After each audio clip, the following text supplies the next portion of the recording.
Eduardo Bombalet siempre encontró la forma de destacar. Primero, en la cancha, jugador de selección, mundialista, competitivo hasta el exceso. Después, en los medios, donde su voz se volvió imposible de ignorar. Pero antes de todo eso, hubo otro Bombalet, el de traje y la corbata. El ejecutivo de Adidas que empezó a cambiar el fútbol chileno desde adentro, desde la industria, la marca y la imagen. Tras dejar tempranamente el fútbol por una lesión crónica en el tobillo derecho, comenzó la pena y un duro proceso de reinvención, el que, según su confesión, fue traumático, lleno de llantos y excesos. Así lo contó en Terra. Alcohol, pasaba curado todo el día, todo el día curado. ¿Y cómo salir de eso? ¿En qué momento? Trotaba mucho, a las 5 de la mañana yo trotaba, me gritaban, ¡buena, Rocky! Me ponía la cuestión acá, era a las 5 de la mañana, los otros venían del carrete. Bueno, yo en esa época tomé mucho, me separé, además pato, y me acuerdo cuando trotaba yo rezaba mucho. Y ahí me salió lo de la compañía donde trabajé. Pero estuve tres años botado. Bombalet, Genio y Sombra, un podcast de ojos negros, presentado por Betsala11.com, donde juegan los grandes, en colaboración con Duo QC y distribuido por Podium Podcast Chile. Capítulo 2. El Rey Midas de la industria. Esa compañía fue Adidas Chile, que a fines de los 80 disputaba el mercado con Puma y Umbro. En poco tiempo se transformó en una figura clave dentro del equipo comercial. Su cargo era concreto: gerente de marketing de la marca en el país, responsable de negociar con clubes y la selección chilena. Pero Bombalet no pensaba solo como ejecutivo, pensaba como futbolista. Creía que una camiseta podía ser una declaración de principios. En aquellos años, Jaime Núñez, operativo del área de calzado, lo conoció de primera fuente. Adidas en esos años, creo que el fútbol nacional, todos los grandes planteles de Chile estuvieron con Adidas. Creo que Bombalet hizo un trabajo pero maravilloso, un trabajo enorme que hizo él. Estuvo Temuco, estaba la Unión, Colo-Colo con la Copa Lada, en ese tiempo la auspiciaba Lada, con la Copa Libertadores, estaba Adidas, por nombrarte algunos. O sea, creo que el 90% estaba con la gestión que hizo Eduardo. El Bomba era un líder positivo. ¿Y qué hacía él? Como liderazgo hacía que la gente se encariñaba, y cuando él pedía un favor, la gente se lo retribuía. Un Bombalet que su gente ya sabía tratar. Un Bombalet que convivía con sus dos caras, el hombre que se quería comer el mundo y el ser humano que arrastraba una depresión. Núñez lo refleja en estas palabras. Porque Bombalet, cuando andaba mal, se levantaba a las 4 de la mañana a trotar por Las Condes, 4 de la mañana trotando, para sentirse un poco mejor, para que su vida fuera mejor. Pero él, llegando a la fábrica, él nos decía, ¿saben qué, muchacho? Ando mal. Así que, ¿qué es lo que hacíamos nosotros? No acercarlos mucho a él, solamente preguntarle algunas cosas, te las respondía, no de mala palabra, no de mala forma. Y al otro día era otro día lleno de luz, otra persona. Y había que entenderlo porque es una enfermedad la que tenía él.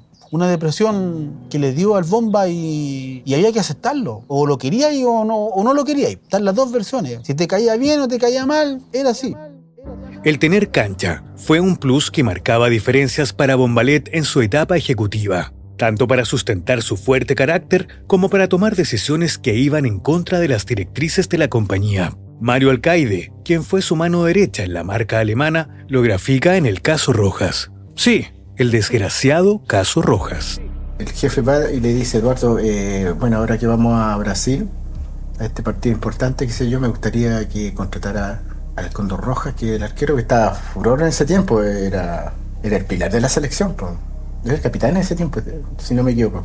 Y Eduardo va y bueno, le dice: aquí hay X plata para que le ofrezca, y le da los guantes y la implementación deportiva. Y Eduardo le dijo que no.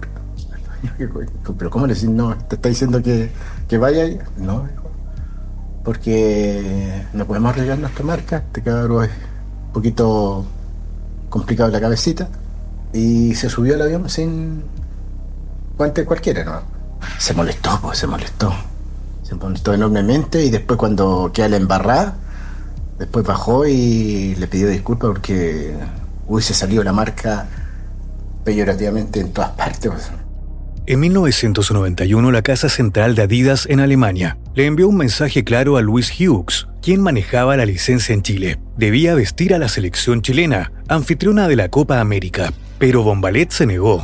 Su plan era otro, Colo-Colo, que ese año disputaba la histórica Copa Libertadores. El cuadro albo comenzó ese torneo con Puma, el archirrival de Adidas en Alemania. Bombalet apostó por el club, desvió el presupuesto que iba a la roja para firmar con los albos. Una decisión arriesgada, pero histórica. Habla Mario Alcaide. El dueño quería la selección a toda costa, y le dijo, vaya por la selección, vista la selección y páguele a la selección y dole la implementación deportiva de la selección. Y Eduardo, partió, se fue a sentar y después él cambió todo y vestimos a Colo-Colo. El dueño de la empresa molesto, nos llama a terreno, ¿qué pasó aquí? Bueno, él le dijo que con la selección no íbamos a llegar a ninguna parte y con Colo-Colo teníamos opciones de ser campeones. Pero ¿cómo? Sí, pues, tenemos opciones de ser campeones porque tiene un plantel súper competitivo que podría llegar y nuestra marca va a estar en los top de los top como imagen de retorno marca. Varios años después, el mismo Bombalet recordaría esa decisión en Terra. Vestía Colo-Colo por iniciativa. Ya. A mí me dijeron los alemanes, usted tiene que vestir a la selección chilena. Había Copa América en Chile. Yo pensé selección chilena, Copa América, junio, retorno promocional 2 semanas antes, entrenador Arturo Salá. Chile no va a ser campeón de Copa América, por lo tanto no va a haber retorno promocional después, no va a haber locura por televisión, centimetraje en diario, retorno promocional en televisión. Todo eso es medido por una agencia de publicidad que se llamaba Janan Rubican, y Janan Rubican era mi contralor. Entonces yo dije, no, me le paré. Es más, los alemanes me querían despedir porque yo dije, no, Colo-Colo. Colo-Colo era de Mirko Josic. Claro. Fui donde el presidente, don Eduardo Menichetti, ya fallecido, llegó a un arreglo económico y en cuanto a vestuario. Y adivina qué pasó.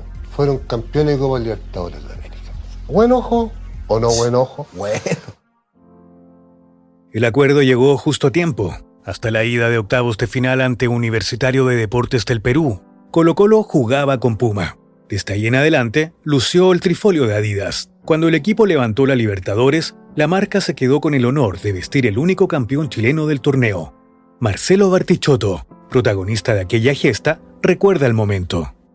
Cambiamos la marca de auspiciador, terminamos jugando con Adidas y esa camiseta sigue siendo todavía una de las más lindas que ha tenido Colo-Colo en su historia. Fue uno de los primeros que dijo que Colo-Colo era más importante que la selección en cuanto a marketing, a publicidad, no sé, que la camiseta de Colo-Colo pesaba más que la de la selección. Él fue uno de los primeros que lo dijo. Por fin se podía tachar de la historia de Chile esa ley maldita. La copa se mira, pero no se toca. Mario Alcaide explica esos días. Nos sentábamos en los partidos, entonces, y le daban las gracias, don Eduardo. ¿Cómo supo? ¿Cómo la cachó? Le decían. Es que él tenía una visión del fútbol y de cómo se paraba un equipo en la cancha, va a ganar o va a perder. No hay vida para este equipo. Él tenía una visión muy especial. Sabía ver el fútbol muy bien. Sabía cómo jugaba cada jugador. Sabían bien cuál era el reemplazo, qué había que hacer. Y hablaba con los técnicos. Se me había olvidado. Porque él hablaba con el técnico en ese tiempo. Don Mirko Josic. Caballero, Iba a la oficina y conversaban porque aparte de ser el técnico de Colo-Colo, él era figura Adidas. Entonces, don Mirko andaba en la calle con Adidas. Días después del título, Bombalet llevó la Copa Libertadores a la fábrica de Adidas, que en esos años se ubicaba en la esquina de Rosas con García Reyes. La empresa se detuvo. Obreros, diseñadores y gerentes se sacaron fotos con el trofeo. Era el reconocimiento a una apuesta que había nacido del orgullo más simple: creer en un equipo chileno. Y al mismo tiempo, homenajear a su propio equipo, el que hizo lo imposible para llegar con la indumentaria. Mario Alcaide estuvo allí. Entra al estacionamiento, deja su auto y me llama y yo voy a buscarlo y me dice, mira lo que traigo. Traje para que se lo mostremos a todos los trabajadores. Y llevamos la copa física, no sé cómo diablo, pero a él se la pasaron allá en el club Y llegó a la oficina y la paseamos por toda la fábrica, a los niños de aparado, a los niños de textil, a los niños de estampado, a los niños de bodega. Estaban todos felices sacándose fotos con la copa. Y muchas gracias, don Eduardo, se pasó. Lloraban de emoción porque él los trataba. Esto es gracias a ustedes. No mío, gracias a ustedes. También rememora el episodio Jaime Núñez, uno de los operarios que vio cómo ese trabajo invisible, realizado por él y sus compañeros, terminaba en un sueño hecho realidad, festejando con el mismísimo trofeo que solo una vez ha logrado ganar un club chileno. Fue motivo para todo, a pesar de como yo te digo, que no todos éramos colocolinos. Había gente de todos los equipos, pero obviamente los colinos, la gente de Colo-Colo, hubo un momento de felicidad. Fue un momento donde la fábrica se paró y él pasó por todas las partes de la oficina, por la gerencia, por la gente que trabajaba en producción. El paso de Bombalet por Adidas Chile fue intenso. Dejó huella, como siempre. Su estilo frontal y su energía arrasadora hicieron que el marketing deportivo chileno se moviera distinto. Pero ese éxito empresarial no lo detuvo. Poco a poco la oficina le empezó a quedar pequeña. Necesitaba volver al ruido, al público, al fuego. Su estilo ya llamaba la atención de los medios de comunicación. Lo que venía ya no sería detrás de un escritorio, sino frente a un micrófono. Ahí comenzaba el fenómeno mediático de Eduardo Bombalet. Así se le escuchaba como invitado en el Zoom deportivo de TVN de marzo de 1995. Vayamos con los entrenadores. Los entrenadores, su gran mayoría son ratones. Juegan generalmente en el mediocampo hacia atrás, titubean en el extranjero, no se atreven, se conforman con conservar su trabajo, de que llegue el día 30 les paguen, no les sacan rendimiento a sus jugadores. Los jugadores tienen los conceptos errados, creen que un buen técnico es el hombre que sirve niñera, visitadora social, que es buena persona. No tienen claro lo que es profesionalismo. El profesionalismo es trabajar, trancar, meter y tratar de ganar. Y los entrenadores chilenos, que los ratones vienen desde hace mucho tiempo, tienen que tener claro que al frente hay un arco.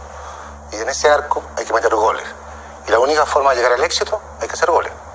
Los periodistas, creo que son en este país muy tibios. Todos tratan de llegar también el día 30 para cobrar. Sus análisis de partido no son exhaustivos, no se habla de fútbol.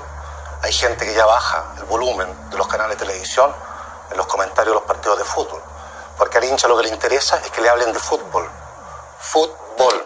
Cuando dejó los contratos y las camisetas, encontró en el micrófono la herramienta que lo llevó al mayor éxito profesional de su vida. En 1994, su estilo, filoso y sin filtros, lo llevó primero a la televisión con Círculo Central y a la radio Portales, donde dejó atrás las formalidades del periodismo deportivo. En Portales comenzó a marcar diferencias, pero en 1996 pasó a la Radio Nacional, donde todo explotó. Allí formó su propio equipo, una tropa de periodistas y comunicadores jóvenes que aprendieron a su ritmo.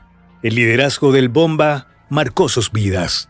Claudio Palma, uno de los narradores más exitosos del país, lo recuerda así. Si hay un socialista más socialista que Eduardo, yo no lo conozco. Preocupado de las lucas, ¿cómo estáis para el fin de semana? Me lleva de la radio Portales, a mí, a Chico Peñaguilí y otros más, y se sienta con un papel y dice, ¿cuánto ganáis negro acá?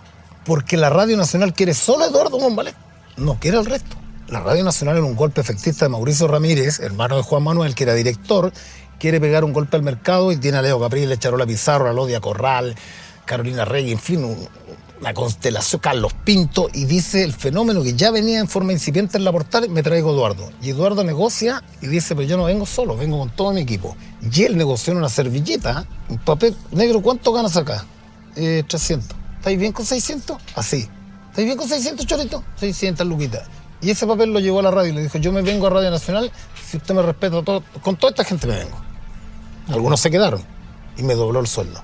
Cuando Bombalet llegó al programa Más Deportes, Rodrigo Sepúlveda, hoy destacado conductor en Mega, estudiaba y llevaba poco tiempo trabajando en la Radio Nacional. Y me la hace muy corta, me dice, tú tienes vuelo propio, una frase que hasta el día de hoy la recuerdo y no se me olvida jamás.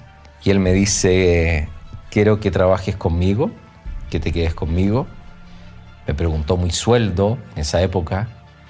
Yo ganaba 36.000 pesos, me pagó mucho más. Su experiencia en el marketing ayudó a Bombalet a generar los recursos publicitarios para él y para el resto de la Radio Nacional. Claudio Palma lo grafica.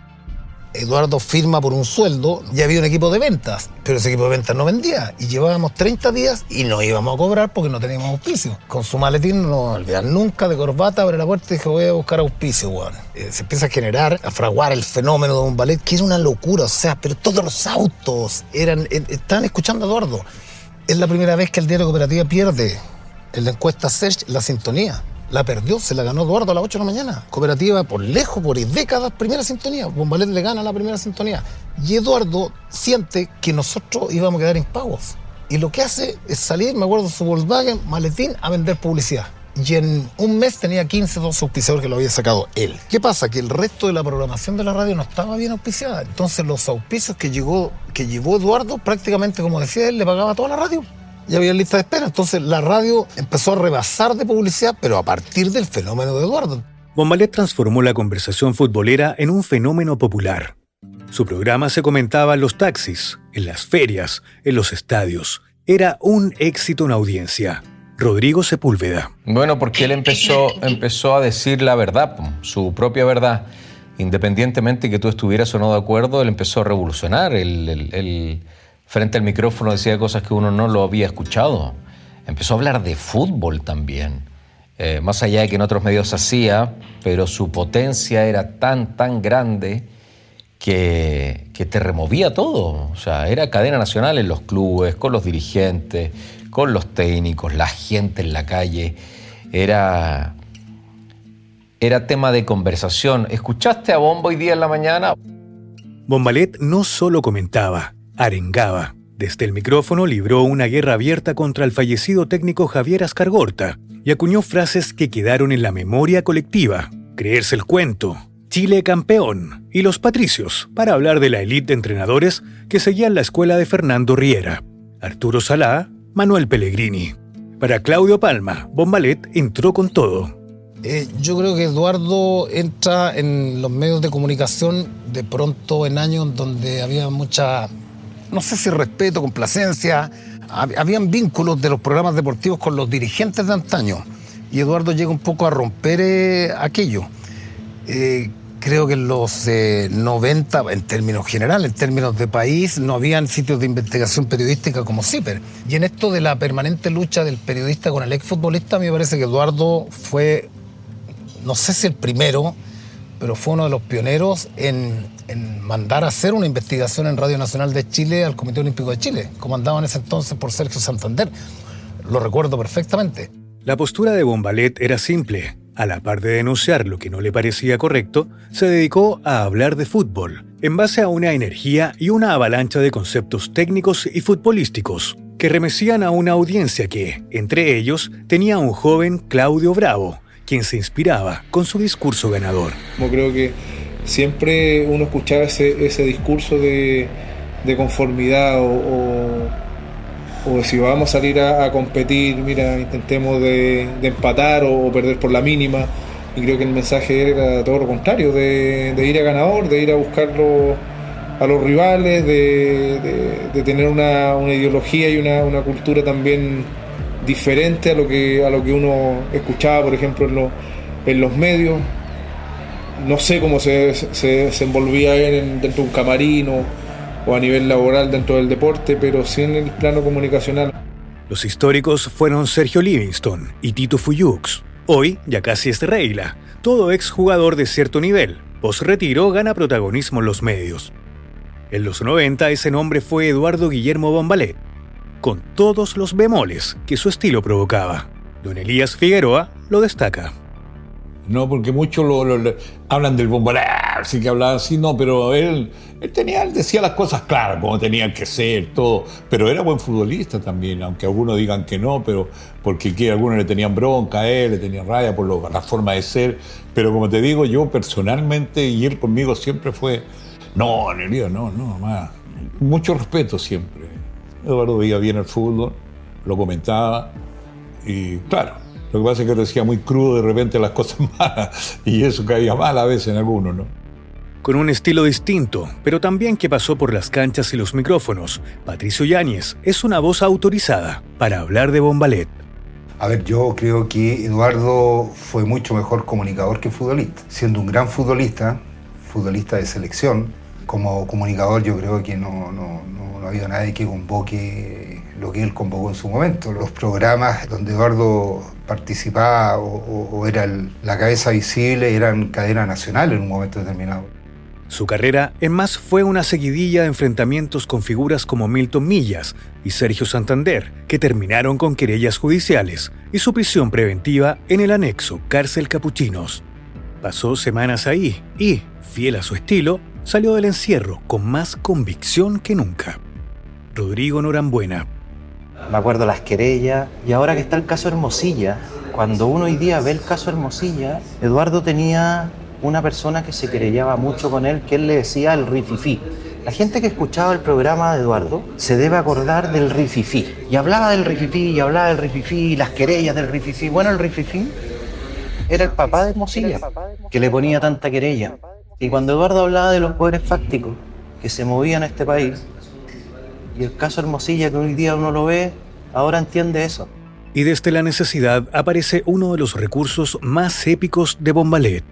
Los sobrenombres eran para no decir el nombre por las 50 querellas que tenía. El cocodrilo, el hipopótamo, el conde negro, el Don Sata. Todos tenían un sobrenombre y era la manera de zafar por las querellas. Entonces los hacía mierda, pero con el sobrenombre. Frente al micrófono no tenía límite. Y uno de sus focos era Colo-Colo, presidido por Peter Dragisevich, con quien había germinado una amistad, la que se esfumó cuando Bombalet indagó en los contratos y comisiones. Ahí Peter pasó a ser apodado como el cocodrilo. Sus palabras no tenían filtro. La esfera de la estación radial se llenaba de reclamos por sus dichos. En medio de todo ese caos que había provocado Bombalet, se vivió un confuso episodio, que el propio Eduardo calificaba como censura, pues la radio dejó de estar al aire, en plena crítica a la dirigencia colocolina. Fue tal el escándalo que el noticiero de Canal 13 abordó la polémica. Yo te los digo, ladrones, mafiosos, malacatosos. Ahora, yo tengo que probar que ellos son ladrones. Bueno, ahora voy a probar que ellos son ladrones. Y nos tiran a Colo-Colo. Anticoloclín. Somos anticoloclín. No, ellos son anticoloclín. No, somos antiladrones, Giles. Radio Nacional estuvo silenciado durante 20 minutos y volvió al aire justo cuando terminaba su programa. Una falla técnica. ¿De qué tipo? De orden técnico, de orden planta de transmisiones. El que negaba la censura por parte de la radio fue Mauricio Ramírez, quien era el jefe de Bombalet. Pero Cristian Benailillo cuenta su versión como parte del círculo de hierro del gurú. De un momento a otro estábamos en un programa, en el programa de la mañana, que será de 7 a 8, si no me equivoco. Sorpresivamente se cae la señal del aire de la Radio Nacional AM en esa época y quedamos todos plop.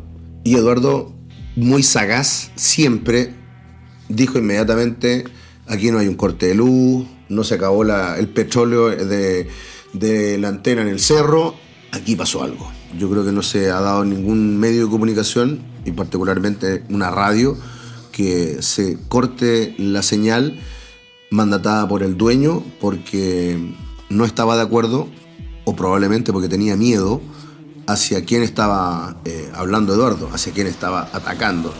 Y fiel a su estilo, ese episodio lo hizo tomar una decisión radical. Esa bajada de switch significó el adiós de Eduardo de esa radio, y significó también que esa radio con el tiempo no despegara lo que iba a despegar.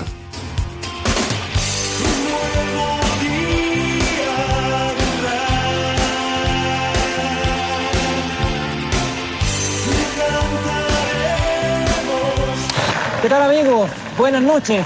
Nuevamente ustedes y nosotros acá en Bombalet en la red, el ya tradicional espacio de análisis de deportes, todos los lunes, pasadita a las 23 horas. A la par, en 1996 llegó a la red, donde condujo programas deportivos, en plena fiebre mundialera, rumbo a Francia 1998. En la estación televisiva, la locura fue a tope, con niveles de audiencia que bordeaban las 2 cifras y auspiciadores que lo seguían. Como la señal ya no tenía los derechos de las imágenes de esas clasificatorias, apareció una herramienta que le enseñó de fútbol a los chilenos, y fue su sello, la pizarra. Luis Murri, el descué. Guatón Vega, eres tan bueno para la pelota, pero te gusta la mandanga. Cuídate, compadre. Cuando nos clasifiquemos salimos los dos. Nos tomamos todo, weón. Guatón Vega, bien los primeros 45 minutos. Y como yo estoy, compadre, para decir la verdad, y como me da lo mismo, porque todos me dan lo mismo. Yo digo el que juega bien y el que juega mal nomás. Quizás la polémica se comió al personaje, pero dentro del mundo del fútbol, su mirada táctica siempre fue valorada. Claudio Borghi es voz autorizada. Rompiendo esquemas, ¿no? Cuando hacía la pizarra no se equivocaba. Él veía lo que sucedía en la cancha y eso cualquier jugador o muchos jugadores lo entienden perfectamente. Quién tiene que jugar, por qué tiene que jugar, contra quién. Pero Eduardo en ese sentido lo hacía bien. Yo no estaba de acuerdo con algunos ataques que él hacía en forma especial, ¿no? Porque después con el tiempo descubrí que a mucha gente le dolió la forma que tenía. Pero bueno, era en ese momento un showman bien importante. Incluso yo lo escuchaba en la radio, ¿no? En la radio lo escuchaba. Y creo que marcó una época.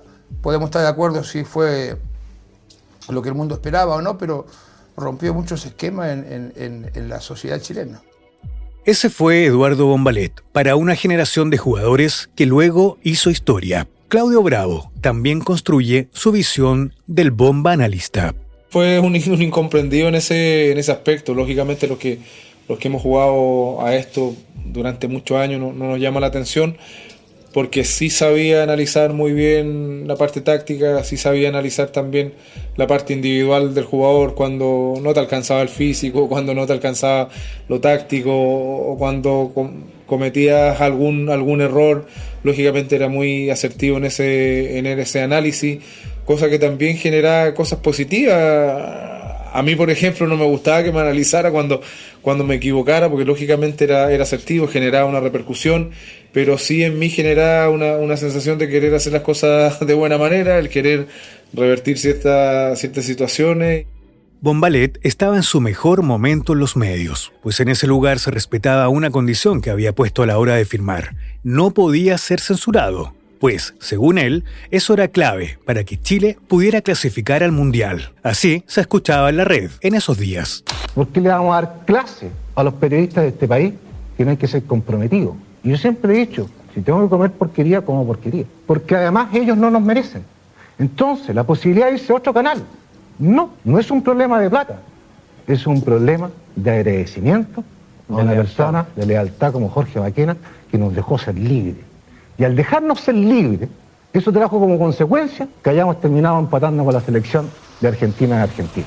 En la segunda mitad de los años 90, los contratos millonarios se tomaban los canales grandes, pero en la red, Bombalet firmó un trato con variables, que en un mes bueno podía superar los 10 millones de pesos, muchísimo para la época. Peñailillo lo describe de la siguiente manera. Fue una revolución, derechamente, la llegada a la red, donde además esa revolución vino acompañada de una abundancia económica muy, muy potente. Eduardo ganaba muy buena plata y merecida, por cierto, ¿sí? Él siempre supo manejarse muy bien desde lo económico, en el sentido de negociar muy bien, porque él sabía lo que valía y también sabía lo que daba y también sabía a lo que se exponía. Eso le permitió tener una muy buena vida, de la cual, invirtió, por cierto, ¿no? en una casa, en su casa en la dehesa, terrenos en Argentina, darle una buena calidad de vida también a los niños, ¿no? A sus hijos, a Jean-Pierre, a Daniela. Su rol en ese canal trascendió el fútbol y se dio el gusto de entrevistar a personalidades de la política, como Gladys Marín, Ricardo Lagos y Augusto Pinochet, a casi una década del fin de la dictadura. Y el día de hoy he cumplido lo que me propuse, para entrevistar al capitán general don Augusto Pinochet Ugarte, para que conozca un poco más sobre los éxitos, el coraje, la disciplina, y además nunca se olviden, todo lo que uno pretende lo consigue. ¿Cómo está, general? Muy bien, muchas gracias. Muy grato para mí conversar con usted. La entrevista no estaba en la línea de lo que tenía acostumbrada su audiencia. El hombre duro, sin filtro, mostró un lado demasiado amable, condescendiente, con preguntas fáciles de sortear. Perfecto, empecemos cómo se mantiene en tan buenas condiciones físicas. Sigue pedaleando, sigue en la máquina universal. El resultado fue inesperado para él. La figura de Pinochet le valió el rechazo de una gran parte de su audiencia. Lo tuvo que reconocer tiempo después en el programa Mentiras Verdaderas del mismo canal La Red. Le pedí autorización a mi madre, sí. ¿Qué te dijo ella? ¿Socialista? Es que mi mamá es inteligente. Mi mamá sabe que esto es una cuestión de trabajo y además sabe que era una cuestión por lo que te voy a decir ahora. La agencia me metió 33 querellas. Santander, 8. Milton Milla. O sea, la cuestión era una chacota. Y yo tenía que ir todos los días a los tribunales. Durante 10 años. ¡Qué lata! La misma máquina consiguió que yo no fuera a los tribunales por lo menos un mes. Bueno, y me puse a mirar el horizonte. Me senté en la playa a mirar el horizonte. Respondiendo a lo de Pinochet. Sí. ¿Qué hago? Y decía, ¿cómo los destruyo? Destruir ahora en el sentido figurado, ¿cómo los pico? Voy a entrevistar al general Pinochet para los que quieren y a Pinochet el asesino para los que no quieren. En Radio Cero hubo algo más de calma, menos polémica, pero ya no era el único irreverente del dial. Su estilo, que alguna vez fue una revolución, se había convertido en tendencia. Ahora ya empezaba su declive, siempre con momentos altos. Radio W, TVO, Live TV, Mega, Terra TV y Radio La Clave quedaron en su forja, para bien o para mal. Su último gran paso por la televisión fue en Canal 13, en un programa mundialero junto a Mario Mauriciano. Tanto él como Mauriciano tenían temperamentos fuertes. Fernando Poulsen fue llamado de urgencia para moderar y evitar que el set se incendiara. Fernando, nos vemos mañana. El interventor en su primera aparición ya... Tú te vas junto conmigo, ¿eh? Con el logo, con la jineta. Yo siempre lo voy a agradecer, don Fernando. Usted me conoce hace 23 años. Primero que tengo un gran respeto. Yo conozco a mi familia, yo conozco a su familia, conozco a su padre. Y lo que usted estime conveniente. Y si me quiere despedir en estos instantes, yo no... Y además, soy piola, porque soy respetuoso de todos mis empleadores, de todos los que me dieron la posibilidad. No soy como otros que se querellan en contra de sus empleadores. Nos vamos, ya viene Tele 13 con las noticias de Chile. En la pantalla chica, Eduardo convirtió la opinión en espectáculo. Su estilo directo, agresivo y apasionado rompió todos los moldes. Felipe Bianchi lo refleja en sus palabras. Fue de los primeros que rompió la estupidez del código de camarín y contaba con lujo de detalles todo lo que le había tocado vivir en su época como jugador. Contaba también, que fue lo primero que me dijo a mí cuando empezamos a trabajar juntos: si vamos a trabajar juntos, tenés que contar todas tus cosas de tu vida, las más ocultas y las menos ocultas, porque si uno le va a pegar al resto exigiéndole cosas, tiene que exigirse primero a uno.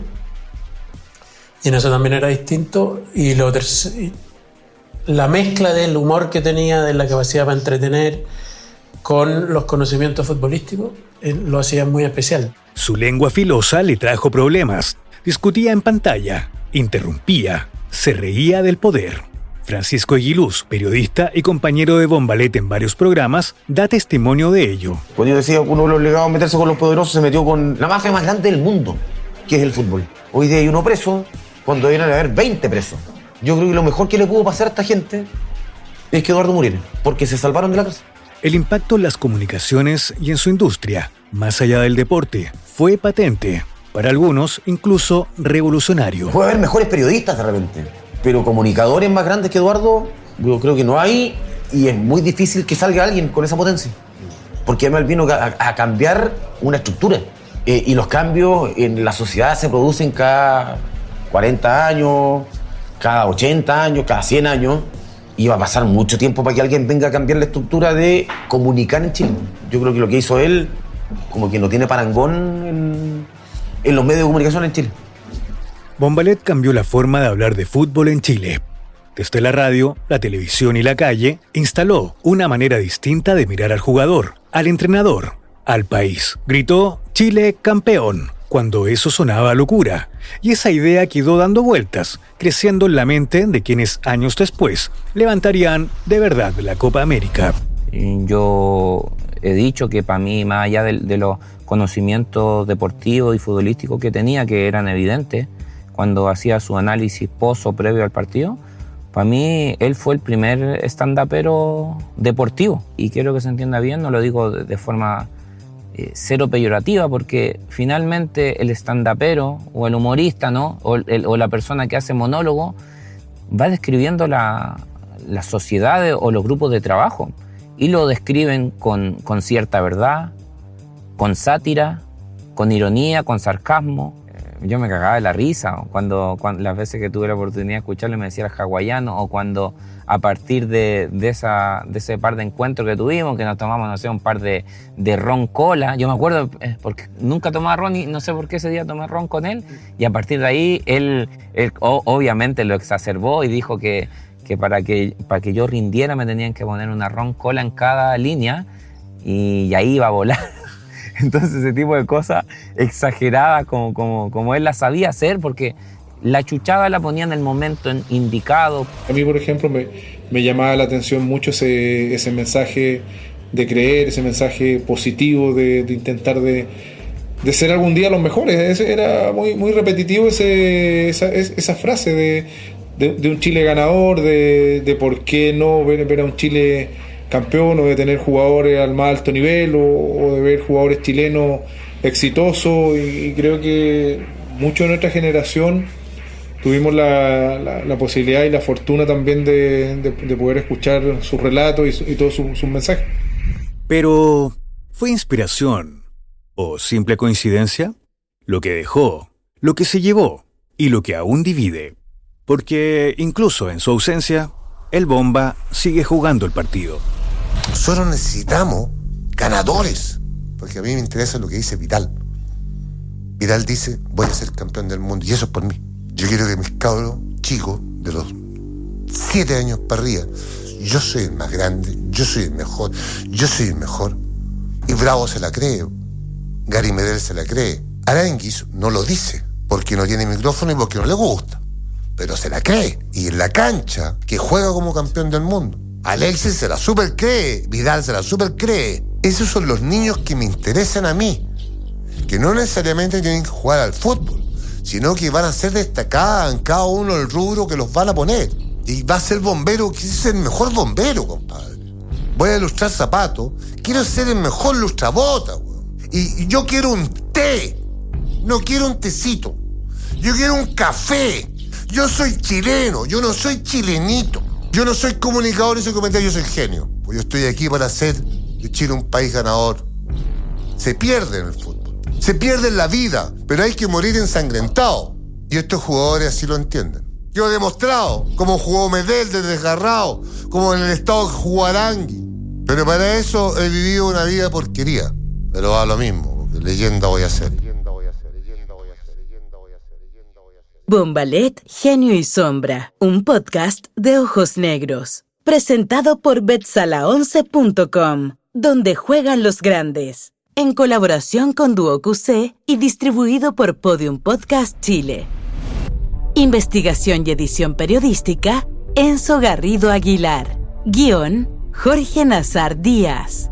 Producción periodística, Cristian Peñailillo Campos. Periodista, Luciano Monsalva Carreño. Gestión de distribución digital, Daniel Lobos Espinosa. Voiceover, Marcos Latrach Torres. Diseño de sonido y postproducción, Felipe Requena Ormazábal. Composición y música original, César Castañeda Páez. Estudios, El Helecho. Producción general, Melvin Matus Quiñones. Producción ejecutiva, Mario Gutiérrez San Martín. Nuestros agradecimientos a Quilú, Casa de Carnes. Los archivos de audio de Eduardo Bombalet fueron emitidos en los siguientes medios de comunicación: Canal 13, La Red, Terra, Mega, TVN, y fueron obtenidos a través de la plataforma YouTube. Las opiniones y afirmaciones vertidas en este podcast son de exclusiva responsabilidad de quienes las emiten y no representan necesariamente el pensamiento ni opiniones de Ojos Negros Podcast.